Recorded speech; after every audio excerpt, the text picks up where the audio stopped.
Queremos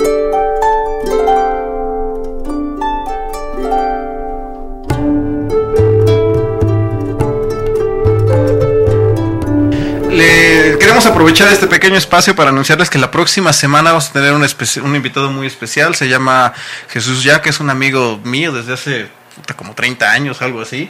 Entonces, él sabe mucho sobre la vida de José María Morelos y Pavón. Y entonces él nos viene a platicar sobre el sitio de Cuautla. De hecho, estaba yo viendo ayer o antier en las noticias que fue la conmemoración precisamente del sitio de Cuautla, y por allá anduvo el presidente y el secretario de Defensa, estuvo el general Cienfuegos.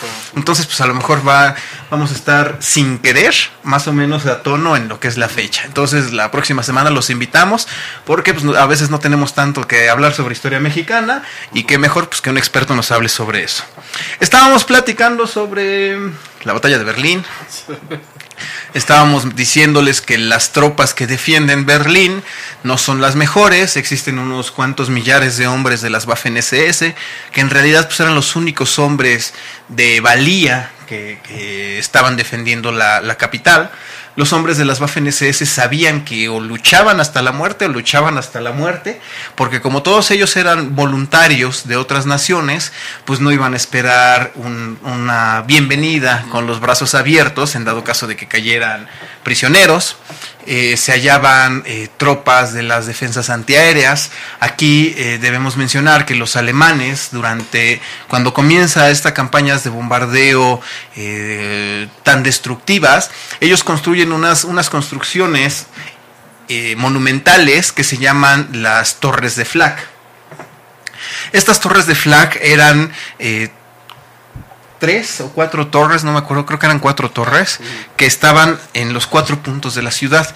Estas eran construcciones grandísimas y súper fuertes. O sea, lo que tienen de interesante las Torres de Flak es que son como una especie de castillito con cuatro paredes, y hasta arriba montaban cañones antiaéreos de 88 milímetros y de 128 milímetros.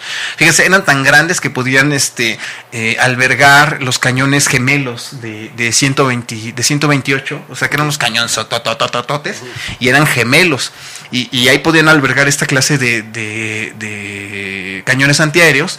Y estas Torres de Flak tenían la característica de que los cañones no solo disparaban para arriba, sino que podían bajar su mira y podían disparar también a nivel de suelo. Y estos eran unas posiciones formidables que los alemanes usaron de una manera muy inteligente. Es más, con decirles que el día de hoy, cuando la guerra se termina, los soviéticos tratan de derribar las Torres de Flak y no pueden. O sea, creo que derriban 2, y hay 2 que se quedaron en la ciudad y siguen completos. Usaron 1000 toneladas de explosivos y nomás no las pudieron tirar. Ahí siguen enteritas las torres. Y entonces, conforme los soviéticos van avanzando, comienzan los ataques en los arrabales de la ciudad de Berlín. Sucede algo que Stalin les dice a Zhukov y a Konev que él quiere que en el desfile del 1 de mayo, el 1 de mayo, que es el desfile más importante de los soviéticos, que la bandera ya esté ondeando en el Reichstag. Y entonces los soviéticos atacan sin miramientos de vidas como ellos solían hacer, ¿no? O sea, para ellos la guerra no se va a terminar pronto. Entonces un desperdicio de hombres como suelen hacer los soviéticos o los rusos, a pesar de las defensas que los alemanes ponen. Ya les platicamos que ellos ya contaban con los Panzerfaust, contaban con los Panzerschreck, montan estas inmensas torres de Flak, no pueden detener lo que es el avance de los soviéticos. Y el avance de los soviéticos despierta lo que es el terror de la población, porque algo que hizo Hitler, que fue una tontería, es que él no declaró en primera la ciudad abierta, y en segunda deja a la población de Berlín encerrada dentro de la ciudad.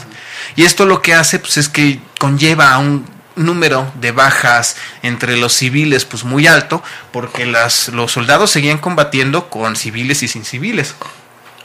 O destruyen un edificio porque estaba lleno de defensores, sin importarle que también hubiera un montón de civiles escondiéndose. Sí, exactamente, ¿no? Y entonces comienza algo que de lo que más se recuerda en la batalla de Berlín, y es que las mujeres viven el terror de las violaciones, pero existen dos clases de tropas de las que toman Berlín.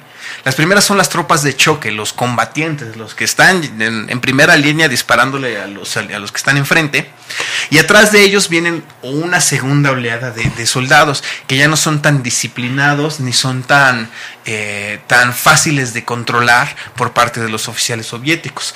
Debemos recordar que los soviéticos pierden a 22 millones de rusos en la Segunda Guerra Mundial, y es una estimación así como que más o menos, ¿no? Entonces, pues todos los soviéticos tenían sus cuentas que saldar con los alemanes. Y entonces sí, se estima que violan entre 100 y 200 mil mujeres, sí, después más bien mientras la batalla está avanzando. Y conforme los soviéticos van avanzando, la característica que tiene es que el cuartel general de los aliados vive en la completa ignorancia. Ellos ya no tienen control sobre las unidades, ya no tienen control absolutamente nada.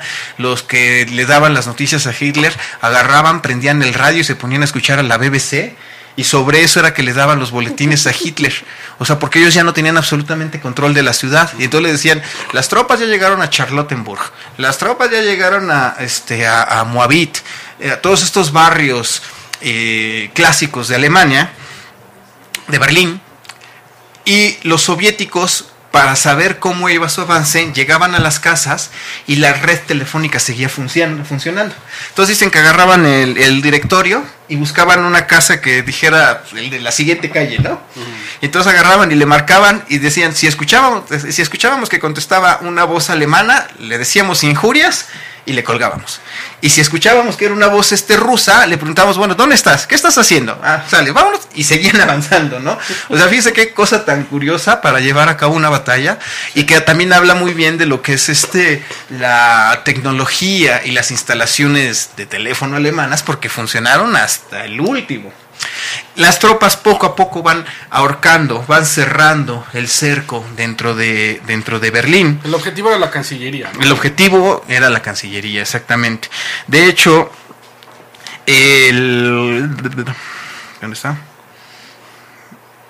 Llega el momento, el 22 de abril, las tropas de Koniev llegan hasta el Elba.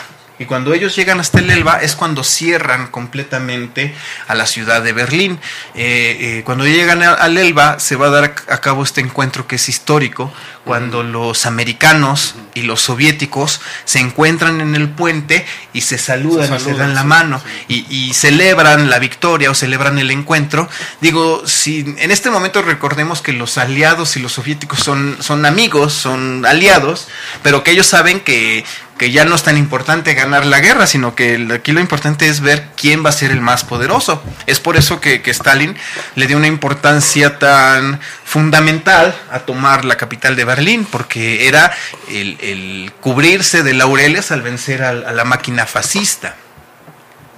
Conforme las tropas soviéticas continúan cada vez cercando a lo que es la capital alemana, Hitler hace una de sus últimas apariciones el día de su cumpleaños.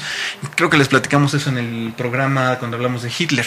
Cuando él sale de su búnker, es la última aparición que existe de él, que está grabada. El 30, ¿no? Ajá, el 22. ¿22? Ajá. Cuando sale de su búnker y cuando prende condecoraciones a los niños de la Hitlerjugend, ahí es cuando le entregan la condecoración al que es el más joven, creo que tenía 10 años, 11 años, y la ciudad está perdida. O sea, básicamente la ciudad está perdida, los combates en las calles son muy violentos, pero los alemanes, la población y las tropas poco a poco se están rindiendo. Poco a poco llegan las noticias de que el 30 de abril Hitler se pega un tiro. Cuando Hitler se pega un tiro, al día siguiente él, en su testamento, nombra a Karl Dönitz como su sucesor. Hay un intento de golpe de Estado por parte de Goering. De Goering. Pero eso pasa antes y es raro. Es que les digo que esa parte, hablar de esa parte de lo que es del Führerbunker es raro, es complicado, porque es cuando llega Hannah Reich, que lleva al general la Luftwaffe, que es cuando se piensa que Hitler se escapa. Es otra cosa. Deberíamos de platicarlo, por eso sí nos va a tomar mucho tiempo. Pero cuando Hitler se muere, nombra a Karl Dönitz para que fuera su sucesor. Dönitz lo que les dice a sus comandantes es que traten de aguantarlo más la guerra, porque los civiles alemanes están huyendo hacia el oeste. Para que impedir, o más bien para permitir que el mayor número de civiles huya hacia el oeste, les pide a sus comandantes que no se rindan. Sin embargo, las tropas, una vez que llegan a la Cancillería, que toman esta famosa foto ahí en donde está en el caballo, allá en el Reichstag,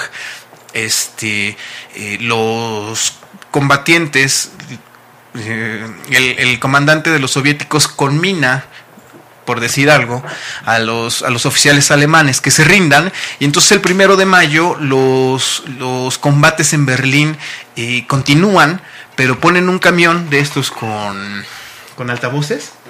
Y el comandante de la plaza de Berlín anuncia y les pide a los combatientes alemanes que depongan las armas, que Hitler está muerto y que depongan las armas porque ya se va a firmar la paz.